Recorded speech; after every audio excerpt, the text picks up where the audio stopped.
she'll shake your windows and rattle your walls. But the times they are changing. Yes, they're changing.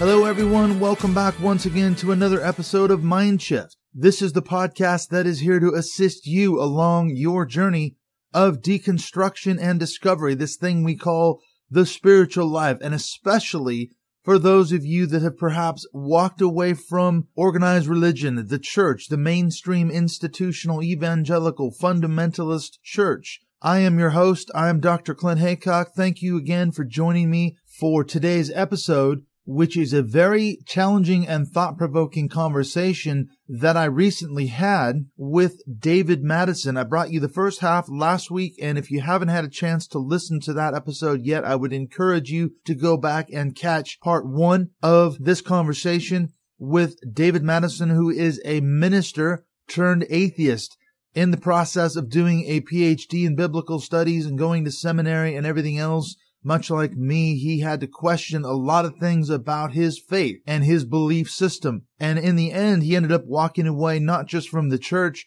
but from God entirely. And he's written a book in 2016, which is entitled 10 Tough Problems in Christian Thought and Belief. A minister turned atheist shows why you should ditch the faith. And of course, we are referring to the Christian faith. Now, I feel like I need to put a disclaimer in here at this point before we come to the conversation between myself and David. I am not trying to talk you out of being a Christian. If you identify as a Christian, that's fine. I have no problem with that.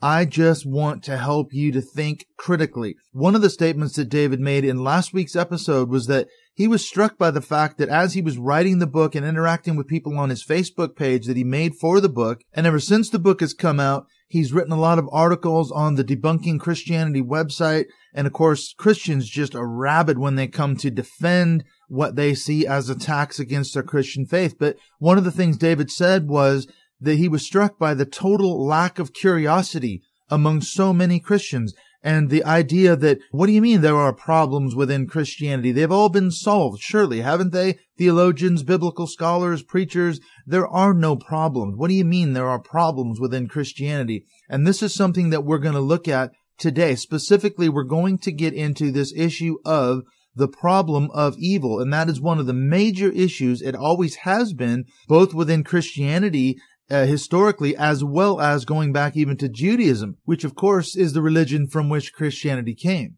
Let's take a minute to think about this problem of evil. Is it something that's only been recently formulated? No. If we look at the history of the problem of evil, it goes all the way back to ancient Greece. There's been a sort of classical formulation of this issue of the problem of evil all the way back with the Greek philosopher Epicurus. And it's quite interesting to look at Epicurus's argument. He basically said, first of all, sort of this logical syllogism. He said, first of all, if an omnipotent, omniscient, omnibenevolent, that is all good, all loving God exists, then evil must not exist. And I think the implication that Epicurus was raising was that why would a good, all-powerful, all-loving, benevolent God want his creation to suffer with this issue of evil? But of course, we all know that evil does exist. So therefore, Epicurus concluded that an omniscient, omnipotent, omnibenevolent, that is all-loving, all-good God must not exist. And thus, over the centuries, both within Judaism and in Christianity, as I say, this has been a huge, thorny issue, reconciling this conception of a good, loving, all-powerful, all-knowing God who sees everything, and this is something that David and I will talk about in this episode. If he even is concerned about the numbers of hairs on our head, the number of sparrows who fall from the tree, it's almost like a micromanaging God. Why doesn't he, or why can't he do something about huge problems like evil, suffering, the Holocaust, children who are starving all over the world, child slavery, sex trafficking, and on and on and on it goes. The evil that is clearly present in the world. Why doesn't he do something? Why can't he do something? The conclusion may be then that God isn't all powerful, or he isn't all loving. Maybe he's a fiend. Maybe he's evil. And so Theologians and scholars, as I say, have been wrestling with this problem for centuries. It's probably the biggest issue within Christianity, and this is something that David and I are going to touch on in this episode. But before I get into the conversation between myself and David, I just want to mention real briefly a couple of things. I've got a lot of feedback this last week from the previous podcast, as well as the article that I wrote on Theology Corner, What Happens After People Leave the Church.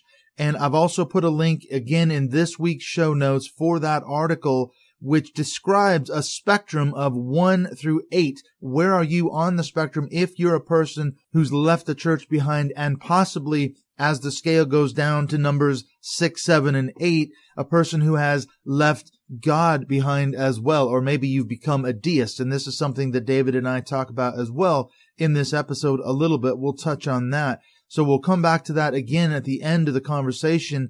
We said last week that I wanted to put David on the scale. We concluded that he was certainly a number 6. And if these numbers don't make any sense to you, you need to go back, listen to the episode from last week, or click on the link to my article on Theology Corner. And what I've heard from people is that it's a good sort of spectrum to describe where you're at in the spiritual journey, or especially, as I say, if you're a person who's walked away from the mainstream church, because what it does is it gives you the language, it gives you the words maybe to describe, yes, this is who I am right now, this is where I'm at right now, or I'm moving from point to point along the spectrum. So let me know which number you are. I've had a number of people contact me via email and Twitter and Facebook as well to say, yes, I'm a number whatever on the scale. So I'm very interested to find out where you're at on the spectrum, if you identify at all with my scale. I'll just say real quickly before we start the conversation that I'll talk a little bit how you can get a hold of me on social media and email and Facebook platforms after the conversation with David. One of the things I'll remind you that we were talking about at the end of last week's episode, we had been talking about this issue of inspiration of the Bible, inerrancy of the Bible, and this is kind of where we pick up the end of that conversation in this episode, and then we'll get into more specifically some of the topics in his book, this issue of the problem of evil, as well as some of the other issues that he raises within his book. So let's go on into the conversation, part 2, with David Madison, a minister turned atheist. Is he going to convince you, that is, if you're a Christian, to ditch your Christian faith? So if you want to be challenged, then don't miss this conversation.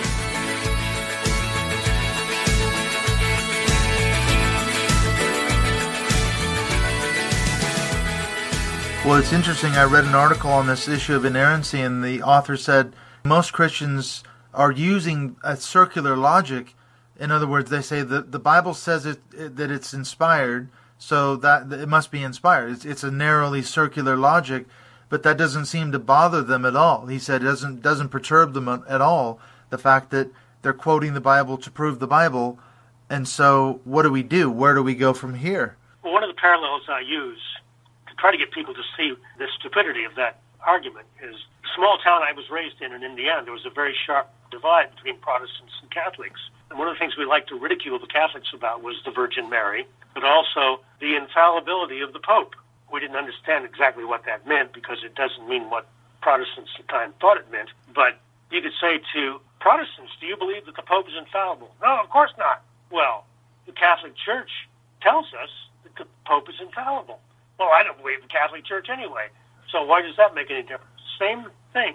If you don't believe to begin with that the Bible is infallible, why would you believe it when the Bible says it's infallible?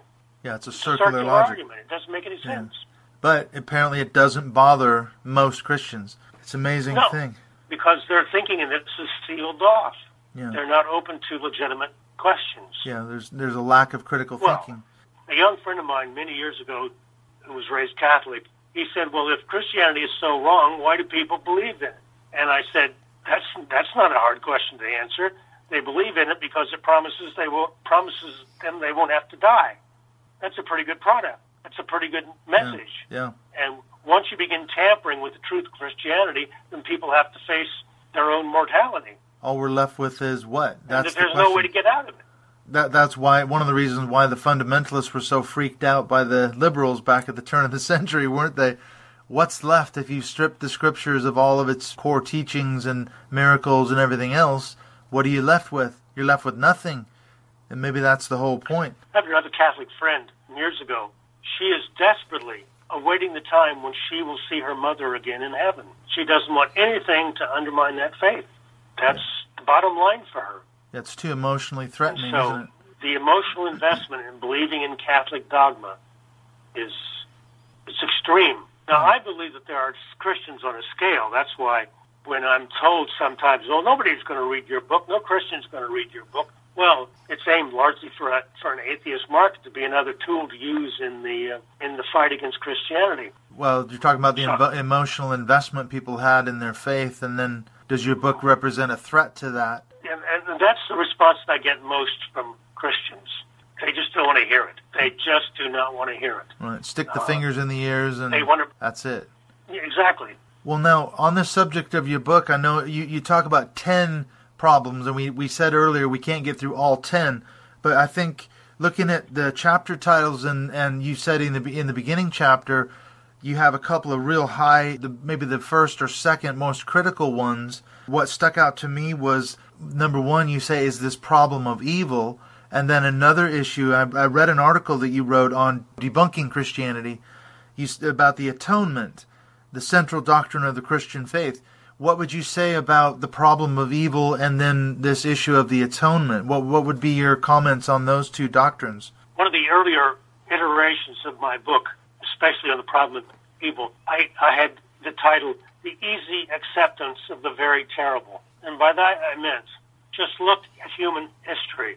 You can look at the Holocaust, you can look at the Black Plague, you can look at the pandemic of 1918 that killed 50 million people. You can look at all those things. These are horrible, horrible things. How in the world did God allow them to happen? And you can come up with all the lame excuses. Well, God was punishing us or God was testing us. They're all too lame. They don't make sense. Just contemplate, for example, the level of human misery because of mental illness. Is that a form of God punishing us? You come up with a horrible concept of God that way. But the problem of evil really is, and suffering, really is so difficult for a good God theology to get out of. My article next week is about, it'll be the fifth anniversary of the shooting of the students in Newtown, Connecticut. 25, 6-year-olds were murdered in their classrooms. This was a gunman who used bullets that explode when they hit their targets. So those kids were ripped to pieces. Horrible, horrible crime. Couldn't God have done something? If I had unlimited powers, as God is supposed to, I know what I could have done to stop him. I could have given him a flat tire on the way to the school. A fender bender. His car ends up in the ditch. The police arrive, they find his weapons, and they take him off to jail. He doesn't go to the school. Hence, 20 kids are not massacred. I mean, I could, if I had unlimited powers, I could do that. Yeah, there's plenty of ways he could have been thought stopped. Patterns. Yeah. Christians are telling me that God agitated the brains of biblical authors to write 1,000 pages of Bible. Couldn't God have done something to change the mind of the man who did that shooting? It doesn't make sense. It has to. In the end, it all has to make sense. And the problem of evil is simply not something you can overcome with excuses and excuses and excuses. I think at the time of the tsunami in, 2001, 2002, Southeastern Asia, 250,000 people drowned or crushed. And one cleric said, well, it's because the European tourists were going sunbathing on beaches in Thailand topless. Is that the kind of God you want? So God was punishing them for their sin. Yeah. Well, there's plenty of nude beaches in Europe. Hurricane Harvey or Hurricane Maria. That's God's punishment for same-sex marriage. Yeah, I've heard that one. Does that really make sense? It makes sense in the context if you believe in this sort of America as a covenant nation and all the rest of it, where, God punishes us for our sins to try to get us back on track, much like the Old Testament recounts the covenant status of the nation of Israel, doesn't it? But that's how a lot of Christians see America. Yeah. We're a covenant nation, and God will bless us if we do the right thing, and if we stray from the path of righteousness, then he'll start sending natural disasters and other things to get our attention or to judge us or to punish us, and that's kind of the thinking, isn't it? So we deserve it, actually, in some strange way, according to that logic. And then you end up with what I simply call bad theology. Yeah. You've adopted an evil God. It's not even a good God theology. that would inflict that much suffering to prove a point or to punish same-sex marriage. If he wants to punish same-sex marriage, have the lightning strike the couples who've gotten married. End of story. Every ceremony, bam, here comes a lightning bolt. Exactly. It would send a pretty clear message that God is not in favor of same-sex marriages. Yeah, but a hurricane to wipe out Houston, that message is a little bit blurry. Yeah, surely there were a lot of righteous people in Houston that perished along with the people that were married, homosexuals, and people who had abortions or whatever. The evil people. Why did God wipe out so many indiscriminately? He's pretty sloppy work, I guess. Well, and as you say, we know theologians have been arguing and discussing this problem of what's called theodicy, isn't it? That's the classical term, this defense of God, really. This idea that someone has to explain it. The classic formulation, isn't it? If there's a good God, then why does he allow evil? If you have or it's an evil God, and all these other kind of formulations that Christians have been dealing with since the beginning of Christian theology, for sure, haven't they? Yes, but the lack of Christian curiosity, it goes far beyond the Bible and the Gospels. Just the knowledge of Christian history, Christian origins. Yeah. They just don't understand. They don't get it. They don't want to. They know what they've been fed to believe since they were at their mama's knees and going to church every Sunday. How could my mother possibly be wrong? What she taught me about Jesus and the Virgin Mary or whatever. They don't want to hear it. Or my priest or pastor. And then you get answers. I read in your book, someone said of those children that were killed in that school shooting, well, I guess God just needed some more angels. And it's a very ghastly kind of a flip comment. It's meant to sound pious, I suppose. I heard that said of the recent shooting in Sutherland, Texas. Someone said that, and someone posted it on one of the groups I'm on in Facebook. It said, "You're not going to believe this." Someone actually said that these people, what better place to go than in a church praying? Statements like that. God somehow engineered the slaughter of these people because he needed a few more angels in his choir. It's just unbelievable. Yeah, there was a similar comment in 2012 following the Newtown shooting. A fellow said on Facebook that they got an early Christmas present because they're now with Jesus. I mean, talk about cruel and callous. You end up with a horrendous God. Yeah, and if you can't see that, then there's something terribly wrong with your thinking. Yeah, and does the same logic apply to your point about the atonement, that you end up with a cruel God who's demanding a human sacrifice? You said that when Christianity ran into trouble was when monotheism embraced human sacrifice. That's the central doctrine of Christianity, though, isn't it? The atonement, the death of Christ on the cross, the resurrection, and all that. Why do you end up with this God who demands a human sacrifice? Now, why is that even necessary? How can it possibly be defended as necessary? It doesn't make sense. Guy Harrison pointed out, he said, an all-powerful God, someone who sets all the rules, why couldn't he just forgive us rather than having to throw a human sacrifice into the scheme? It doesn't make sense. It is the central doctrine, though, isn't it, of the Christian faith? You take that away, and there's really nothing left, because that's how Christians are going to get to heaven, is by getting that sort of golden ticket, like Willy Wonka and the Chocolate Factory, and now they've got their golden ticket because they've said a certain set of preset belief systems, bullet points or whatever you want to call them, and now you're on your way to heaven. And that's and I think a lot of people in churches have that. They're clutching what they think is the golden ticket, and they're done then. That's it. They've arrived, basically. They're just waiting to get there. So don't confuse me with the facts. My mind is made up, as the saying goes. I've actually seen a graphic that shows a ticket with John 3:16 written on it. And as I pointed out in my book, John 3:16 is very bad theology. Whosoever believeth in him shall have everlasting life. But if you don't, hey, you're out of luck. And the same thing in Romans chapter 10, where Paul talks about if you say with your lips and if you believe in your heart that Christ was raised from the dead, you will be saved. It's magical thinking. It doesn't make any sense. It's theology run amok.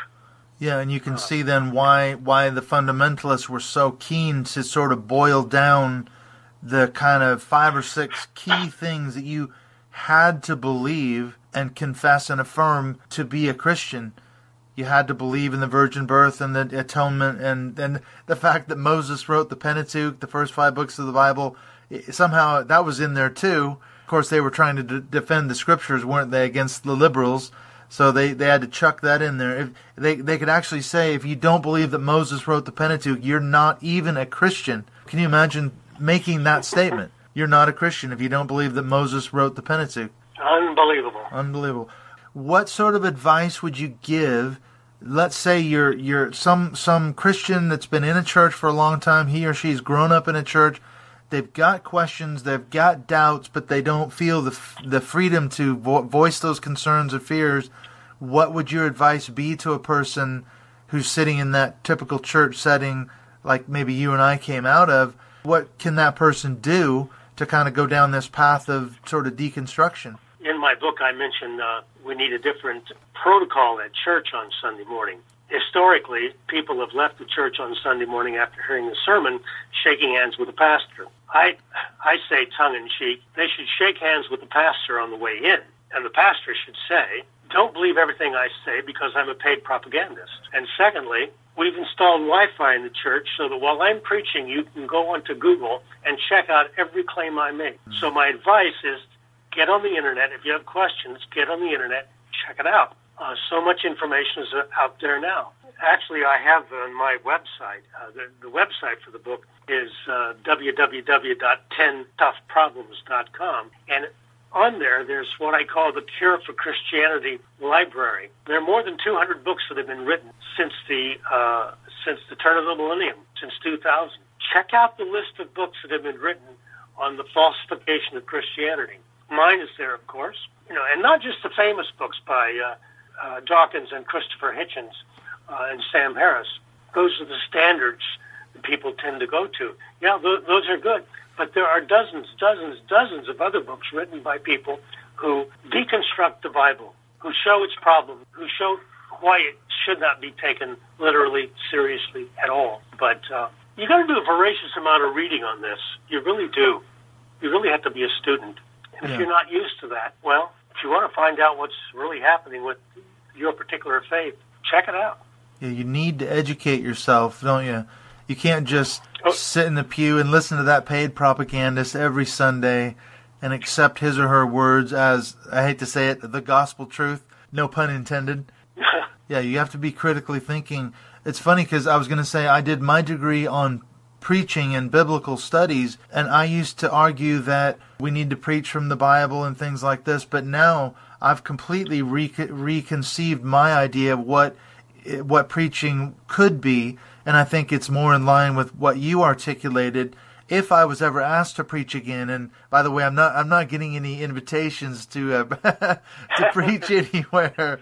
That's why I'm doing this podcast, but I would think let's deconstruct this text. Let's look at how it's been interpreted.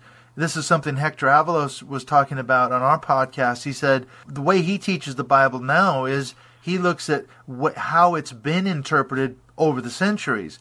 And they talk about why are there such widely divergent interpretations of the same passages of Scripture, and it gets a phenomenal discussion going around that passage or topic or text or whatever, and the students come away with sort of this enlarged perspective, and they've maybe deconstructed some of their own presuppositions. So if you could do that in a sermon, I don't know if anyone would pay me to do that, but I'd be more than happy to do something along those lines of getting people to think critically instead of just accepting my word for it. In the third chapter of my book, I list 5 flaws in the concept that the Bible is the Word of God, and one of those is the fact that you pick out any verse in the Bible and you will find a lot of different interpretations. Well, whose one is the right one? Who do you believe? Well, according to John MacArthur, you believe him, I guess. He's got the correct hermeneutic, and he'll tell you so. The rest are all heretics, and it's just unbelievable. Yeah, it's whoever can shout the loudest or whoever can put the other group down, I don't know. Well, now, this is an interesting thing, something I was thinking about. Going back, I know we're wanting to wrap this up, but I had another thought that struck me. On this subject of God, as you say, if this God exists, he must be a cruel God or a capricious God. What's your kind of counter to that? Are you saying, oh, look, there is no God, so therefore, how do you explain these occurrences like tsunamis, hurricanes, fires, floods, and evil that people do? What is your kind of answer to those things? Well, it's an answer that people don't want to hear. We live in an impersonal universe. The earth was not created for us. You know, we had the woman who said God must have wanted more angels. When there was a similar shooting in the UK, actually in Scotland, 1996, I believe, one person left a sign, a little note outside the school around the neck of a teddy bear. The note said, this was the morning that God overslept. So, did God want more angels? Did God oversleep? No, it's much simpler than that. There is no God who is overlooking the cosmos. Certainly there's not a God, a caring God, a micromanaging God who cares for humans and even sparrows, as Jesus said. You just got to get used to the reality of it. We are part of the cosmos that is unfolding. Everything in the cosmos dies. Everything. Whether you're talking about flowers, grass, planets, stars, they all die. That's just part of our fate of participating in the cosmos. Get used to it, pick yourself up, dust yourself off, find meaning in your life through whatever it is you have to find meaning in friends, in literature, in music, in sports, whatever. Find your meaning in life. Make your life as meaningful as possible.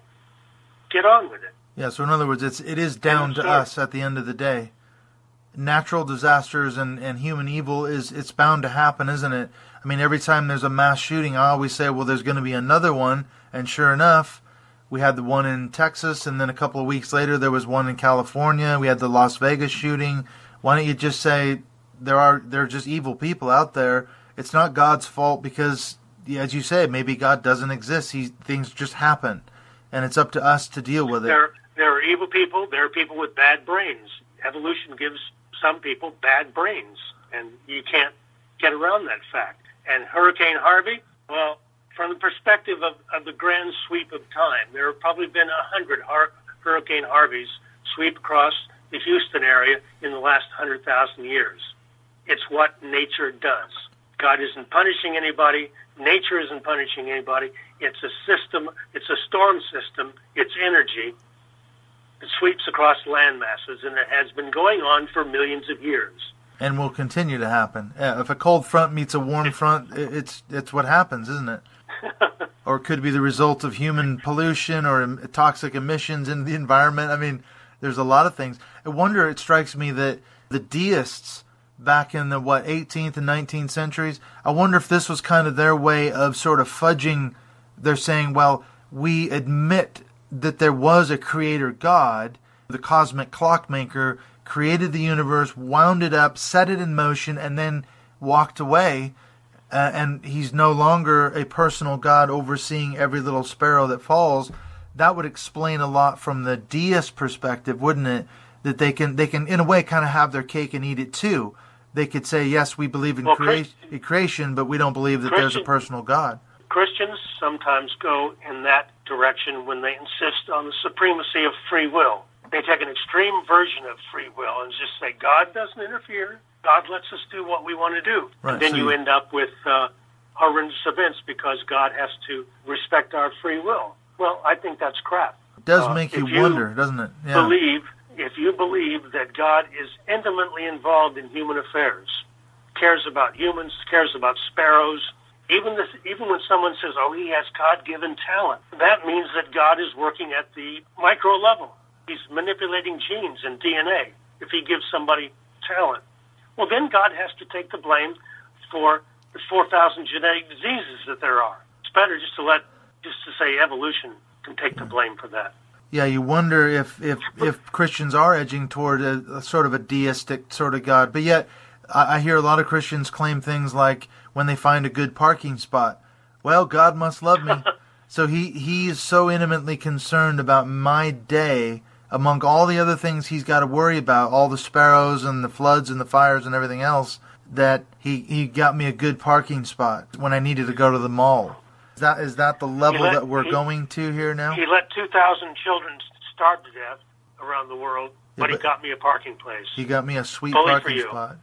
Yeah, so I actually had a good friend in the States when I was living there that every time we found a good parking spot, he'd say, well, I guess God loves us. He found us a good parking spot. Well, listen, we should probably wrap this up. This has been a fantastic conversation. Okay. You mentioned your website. What's a way that people can get a hold of you? Are you most active like on Twitter or Facebook? What's the best way if people wanted to converse with you? They can find me on Facebook, David Madison. The website, there's a way to send messages to me there.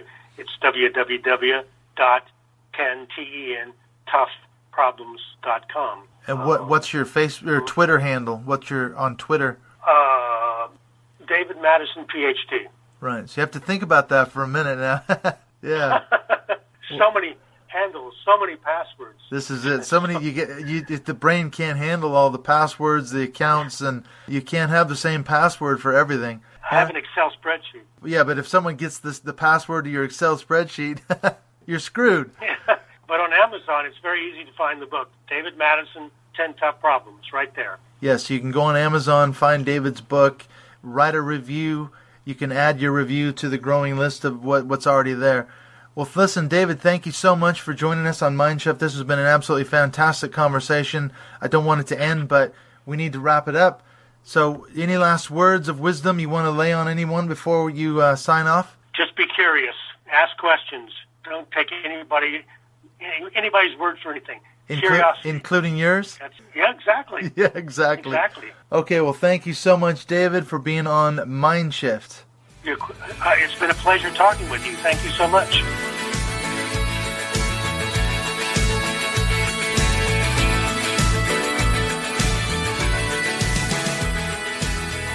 So what do you think? Did David convince you, if you're a Christian, to ditch your faith? Should God be fired?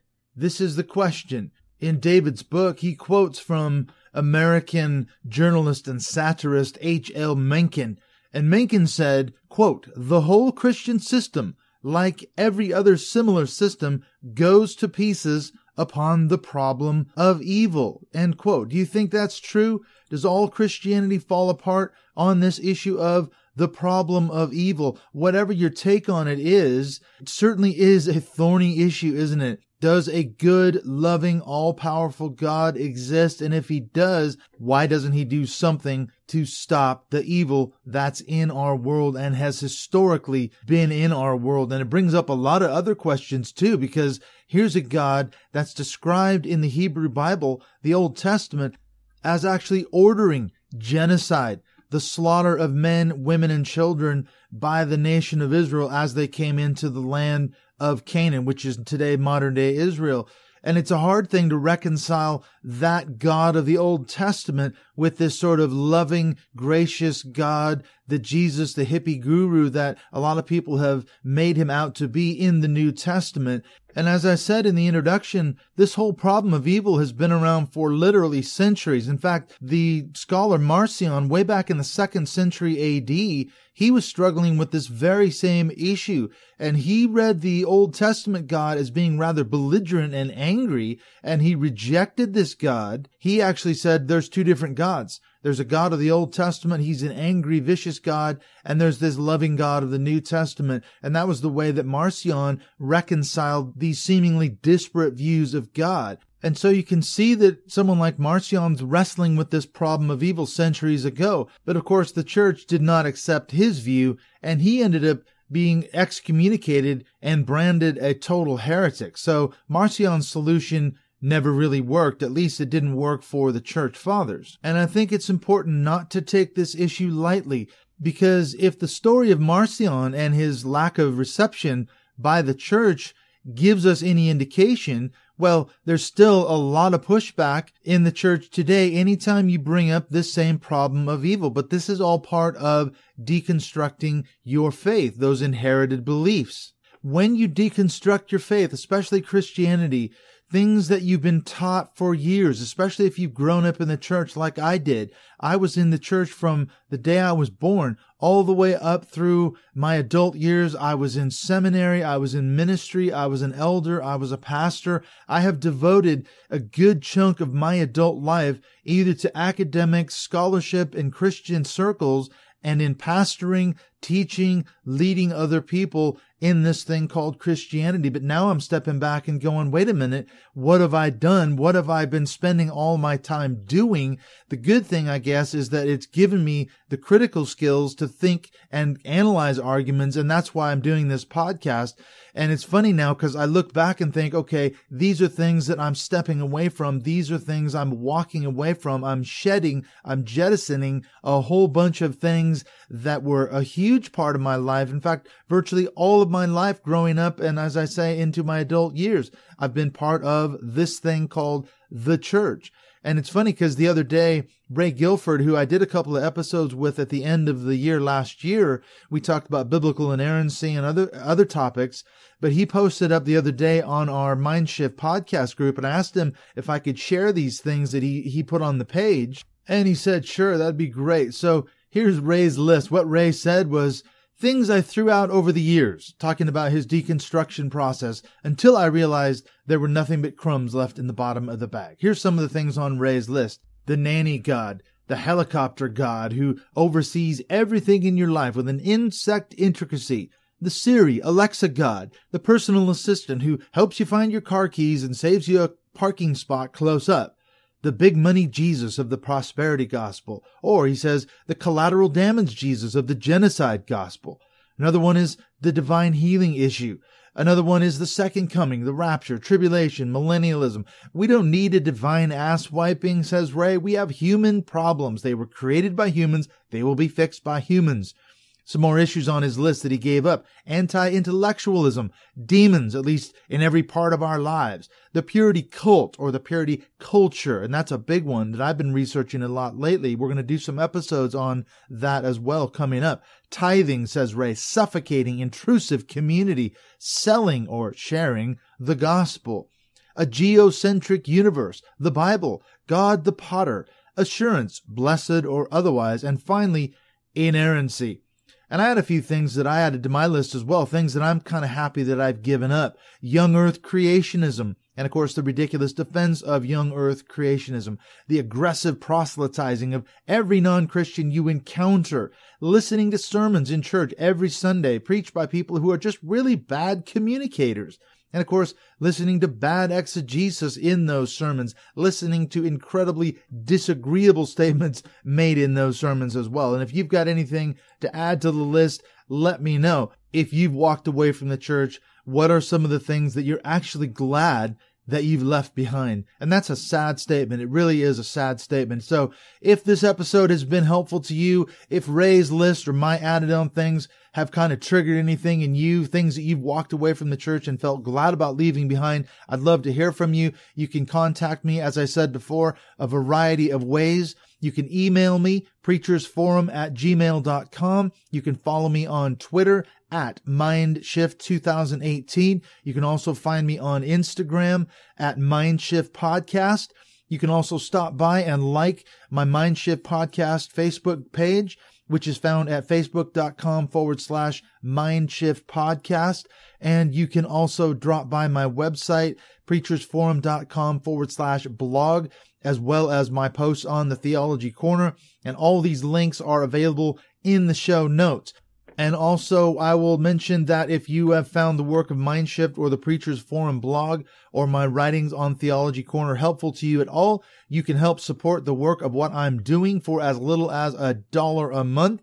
You can go to patreon.com/Mindshift Podcast and find out some more information about the rewards for being a Patreon supporter of this show. That would be great. And you can add yourself into the Mindshift Podcast closed Facebook group.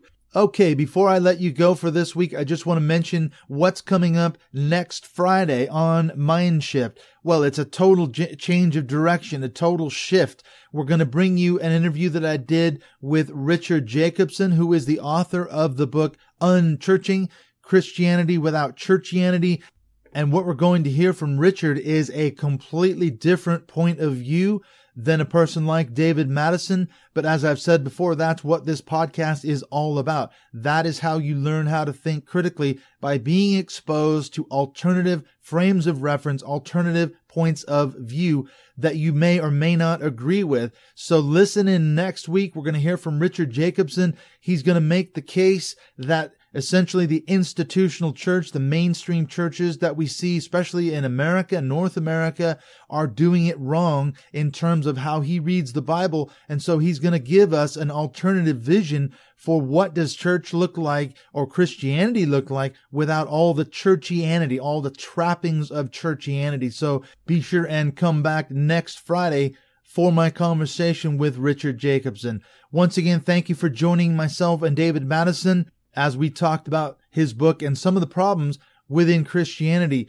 I hope that you have found this a stimulating and challenging conversation, and you'll come back next Friday right here on Mindshift.